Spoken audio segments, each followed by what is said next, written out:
Kiitos Antero.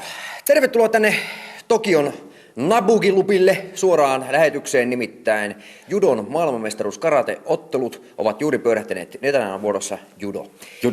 Ensimmäisenä kilpailijana ovat vastakkain Japanin Takapata Katamana Nabanaka Sapata Anamata Kapata Katabana.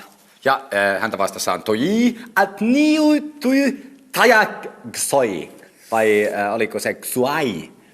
En tiedä lausuntaa. No kuitenkin, hetkinen, ei. Tämä on väärä lista, anteeksi. Katsoimme siis, häntä vastassa on... Joo. Antero. Häntä vastassa on...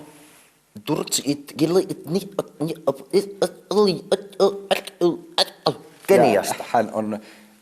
Kyllä minun ymmärtääkseni Kazakstanista häntä vastaan kilpailee Kazakstanista nimenomaan niin on, henkilö nimeltään Ahi Kytur Adnyki Irik Eudi. Joo. Näin. Ja kuka se on tuomarina? Tuomarina toimii Japanin tunnettu, vai onko hän Belgiasta? Hän on Belgiasta nimittäin tämä tuomari. Hän on Guit van Zuitzait Gliut Grait Bruit Druit. Ei, hetkinen, ei belgialainen nimi noin äänny. Luulenpa, että tämä nyt sekoita tähän jugoslavialaiseen. Nimittäin Belgiasta meillä on toisella kierroksella meillä on tuomarina Legend Relenmointikmo Dejantuoto Legend Mamamo Oto. Ja sitten meillä on tänä iltana vielä jatkossa japanilaista miekkailua.